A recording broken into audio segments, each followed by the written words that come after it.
Before the cosmos unfolded into form, before light separated from darkness, before the heavens arched over the earth, there was silence. Not absence, but the infinite stillness preceding all manifestation. Ancient traditions across the Near East preserve a singular memory. That creation did not begin with matter, nor with time, but with a single primordial intelligence. The first angel, the being created before the universe existed. This was not an angel as later hierarchies would describe them, not a messenger, not a guardian of thresholds, or keeper of celestial gates. This was the first emanation, the initial radiance that emerged when the divine will first turned toward manifestation. A luminous consciousness that stood at the threshold between the uncreated absolute and the architecture of existence itself. Early Jewish mystical texts whisper of it. Persian cosmologies name it as the first mind. Hermetic philosophy describes it as nous, the primordial intelligence through which all order flows. Enochian visions glimpse it as the template from which every subsequent angelic being was patterned. Early Christian communities remembered it as the pre-cosmic light, the logos before incarnation.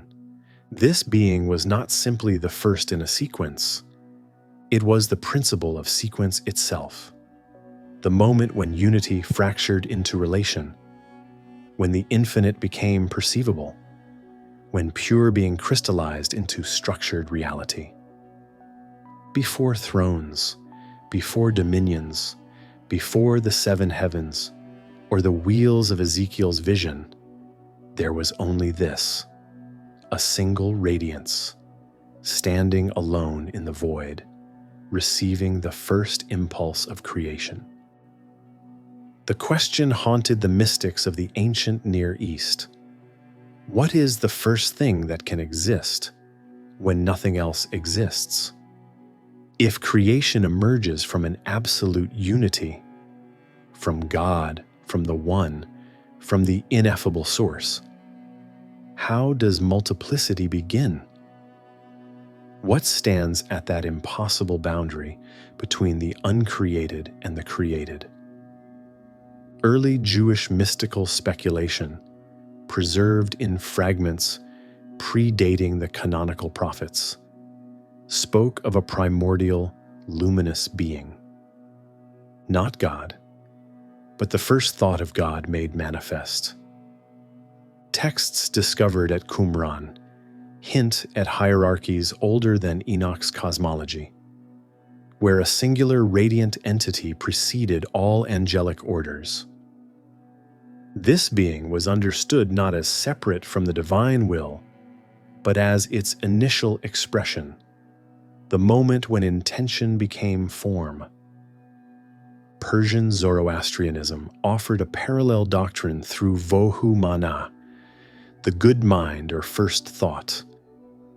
In the Avestan texts, Vohu Mana appears as the primary emanation from Ahura Mazda, the supreme deity. Not a creation in the material sense, but the first crystallization of divine intelligence. Through Vohu Mana, the formless Godhead could perceive itself, establish cosmic order, and initiate the cascade of creation. The Gathas describe this emanation as existing in perfect unity with the divine, while simultaneously functioning as the first distinction within that unity, a paradox that ancient metaphysicians understood as the necessary condition for any cosmos to emerge. Hermetic philosophy preserved this concept with striking clarity. The Corpus Hermeticum describes nous, the divine mind or first intelligence, as the initial emanation from the ineffable Father, before matter, before the elements, before even the demiurgic forces that would shape the cosmos, Nous emerged as pure consciousness. It was described as the firstborn of God, the archetype of all subsequent mental and spiritual realities. Early Christianity inherited these threads. The Gospel of John's prologue. In the beginning was the Logos, echoes this ancient metaphysics. The Logos, the Word, the pre-cosmic Christ, was understood by early theologians as the first emanation, the divine reason through which all things came into being. This was not yet incarnation, but the primordial intelligence that preceded even angelic hierarchies. The metaphysical problem was consistent across traditions. Pure unity cannot directly create multiplicity. The absolute cannot immediately produce the relative. There must be a first principle, a primary emanation, a luminous threshold, the first angel, through which the infinite becomes the ordered cosmos. Ancient cosmologies name this primordial being with reverence, each title revealing a facet of its impossible nature. First light, first thought, first fire, first word, first radiance, first mind, the image before images. These were not poetic flourishes, but attempts to describe the indescribable, the moment when divine unity first expressed itself as distinct consciousness. In the Persian tradition, this emanation was understood as the first differentiation within the Godhead itself. Ahura Mazda, the wise Lord, when turning toward creation, first generated Vohu Mana as the vessel of that intention. This first mind was not created as angels would later be created, assembled from elements, given form and function. It emerged as the natural overflow of divine contemplation, the necessary first ripple when the infinite touches the finite. Jewish mystical texts described it as the first light that preceded even the light of Genesis. Before "let there be light," there was the primordial radiance, the illumination not of space, for space did not yet exist, but of the possibility of existence itself.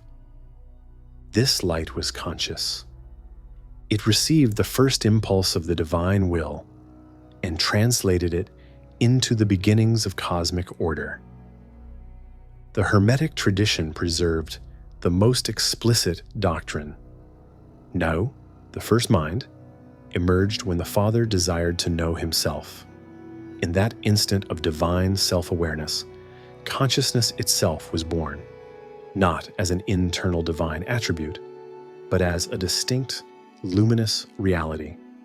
The Poemandres text describes this nous as containing within itself the archetypal patterns of all subsequent creation.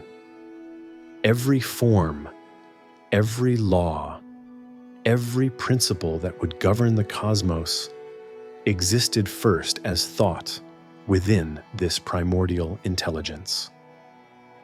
This first angel functioned as the cosmic architect, though not in any material sense. It established the fundamental categories of existence, being and non-being, light and darkness, order and chaos. It set the parameters within which time could unfold and space could extend.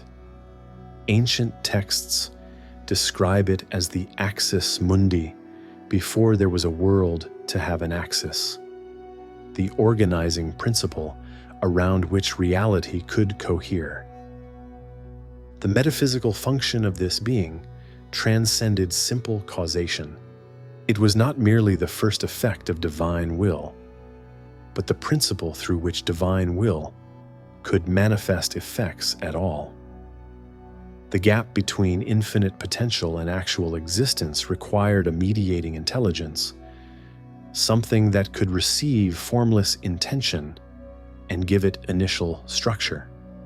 The first angel was this mediating consciousness, the translator between absolute and relative reality. The Enochian literature, though focused on later angelic hierarchies, preserves traces of this primordial being.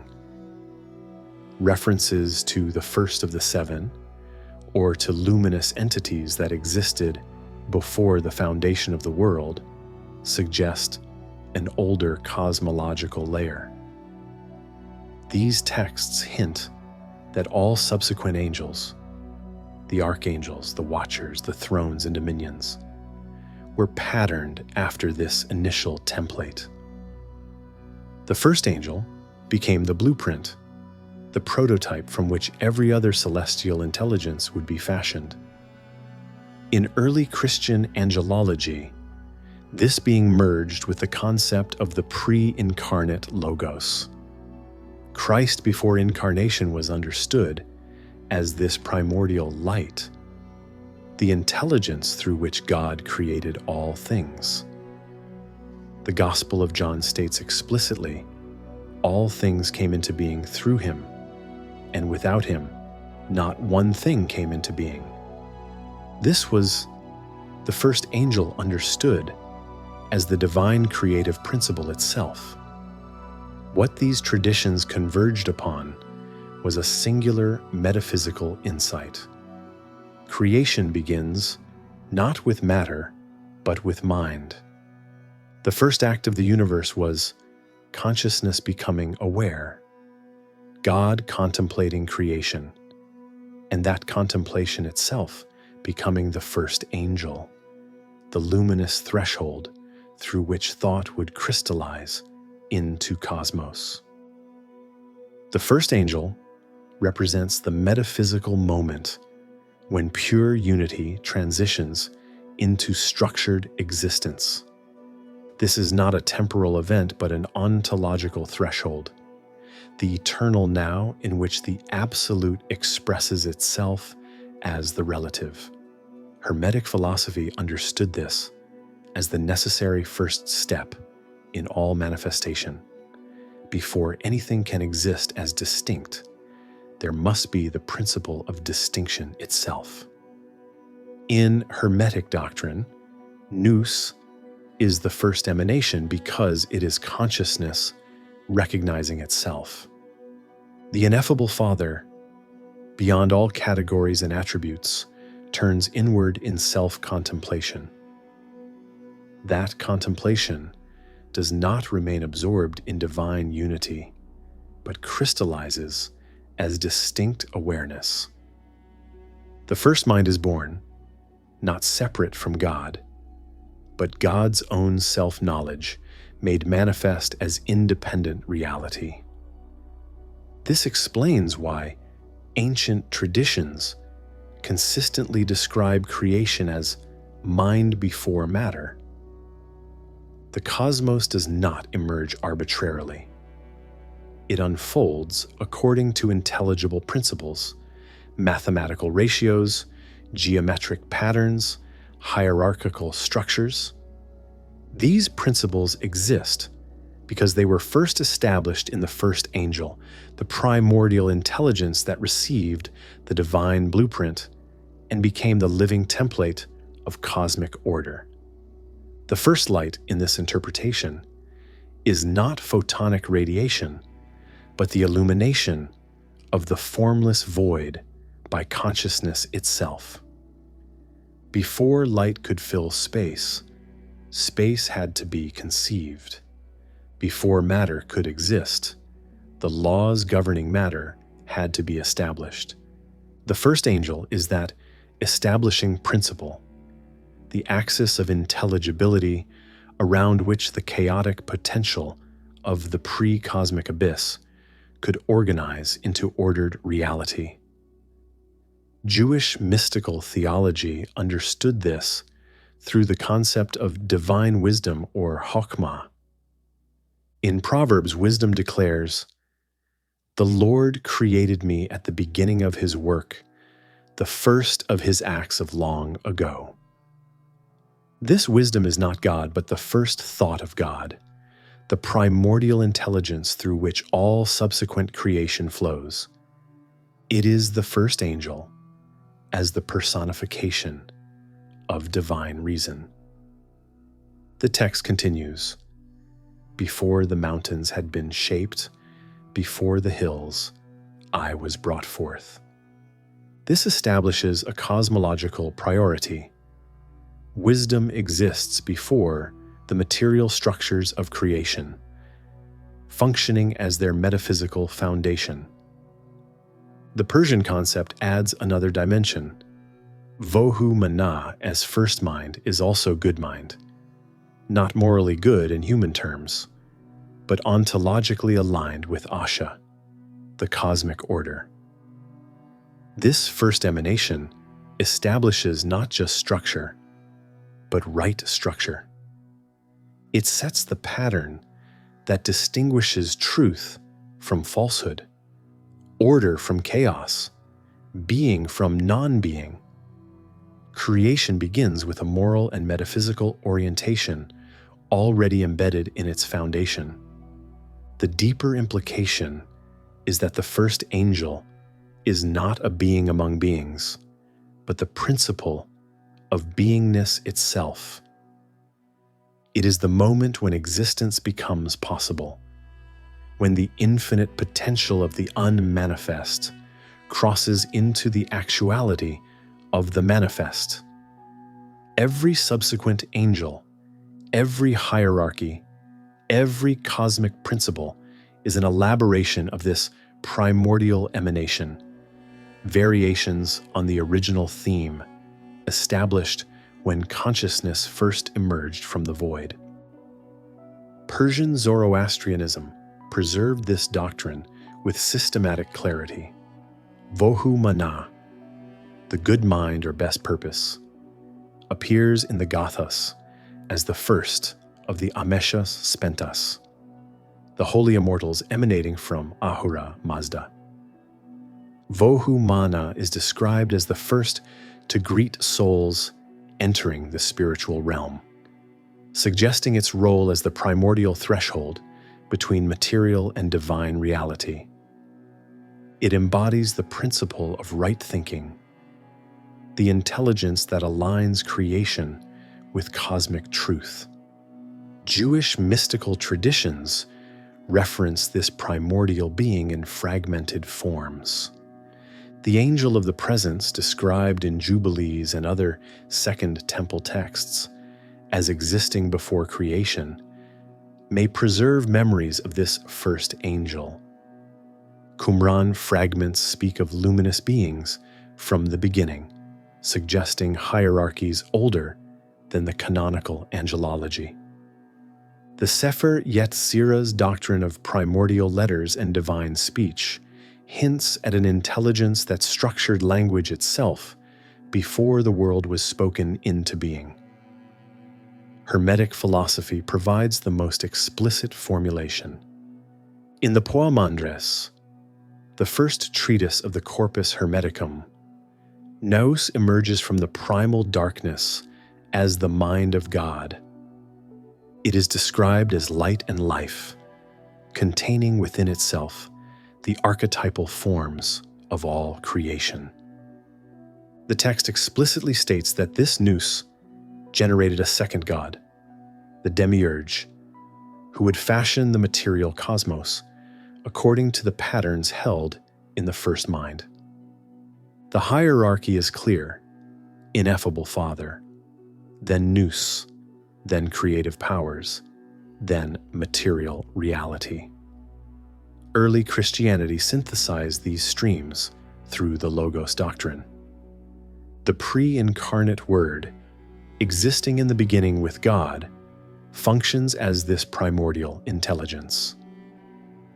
Alexandrian theologians like Origen understood the Logos as the first creation, the only begotten who contains within himself all the ideas and principles through which the cosmos would be formed. This merged Hermetic nous, Jewish wisdom, and Christian Christology into a unified doctrine of pre-cosmic divine intelligence. Across these traditions, the pattern remains consistent. Before the multiplicity of creation, there was a singular emanation. This first angel, first mind, first light, served as the bridge between the uncreated absolute and the structured cosmos, establishing the metaphysical architecture that would govern all subsequent reality. The deeper metaphysics of the first angel reveal that it is not truly a being, but a principle of intelligibility itself.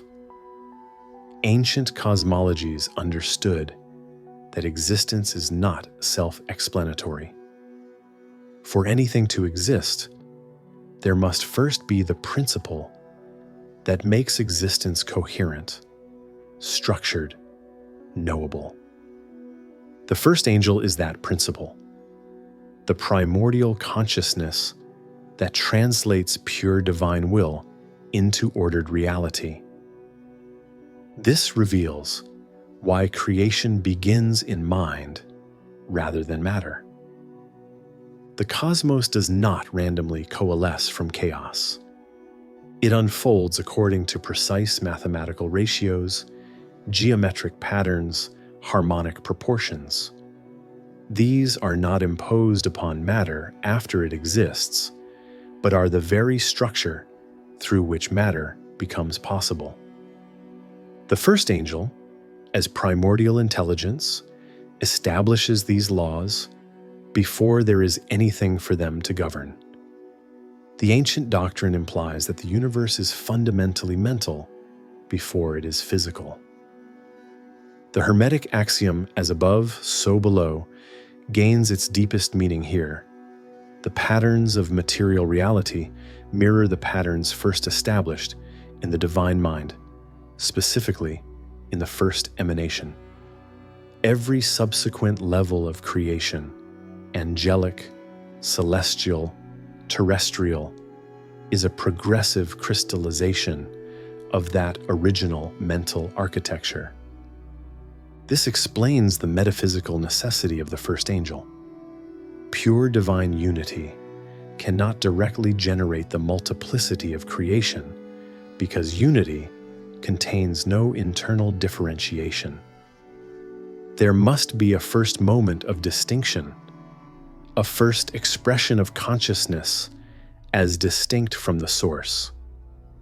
This first angel serves as the hinge point, the luminous threshold where the infinite becomes finite, where the absolute relativizes itself, where formless potential takes its first shape. All later angels, in this view, are expressions of the primordial template. The archangels, the thrones, the dominions, the watchers. Each represents a specific aspect of the cosmic order first established in the first angel. They are not separate inventions, but differentiations of that original intelligence, specialized functions that elaborate the initial blueprint into the complex hierarchy of creation. Michael's warfare, Gabriel's revelation, Uriel's illumination, all derive from capacities first present in undifferentiated form within the primordial emanation. The first light understood metaphysically is the moment when the infinite becomes perceivable. Before this emanation, the divine was absolutely transcendent, unknowable, beyond all categories. The first angel is the moment when God becomes object to himself, when consciousness recognizes its own existence. This self-recognition generates the space in which all subsequent creation can unfold, the primordial gap between knower and known that makes relationship, and therefore cosmos, possible. Without this first distinction, creation would remain forever collapsed into undifferentiated unity, potential without actualization, silence without speech. Before the seven heavens were established, before the thrones of the archangels were set, before time began its measure or space extended into dimension, there was only stillness, the infinite contemplating its own depths. And in that contemplation, a single radiance emerged, not separate from the source, but the source recognizing itself. The first angel. This was not creation as addition, but as expression.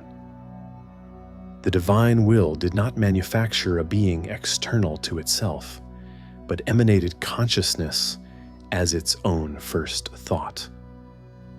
That thought became luminous. That luminosity became structured. That structure became the template for all existence. The ancients preserved this memory in their cosmologies, their emanation doctrines, their hierarchies of celestial intelligence. They understood what modern thought has forgotten, that reality begins not with matter, but with mind, that the universe is intelligible because intelligence precedes it, that creation is not arbitrary chaos gradually organizing itself, but ordered thought progressively manifesting into form. The first angel stands as the threshold, the luminous gateway through which the uncreated becomes created, through which unity flowers into multiplicity, through which the absolute expresses itself as the structured cosmos. Before all hierarchies, before all worlds, before even the concept of before and after, there was this, a single intelligence, holding within itself the pattern of all that would ever be. In the beginning was the mind, and the mind was with God, and the mind was the first radiance of God's thought become being.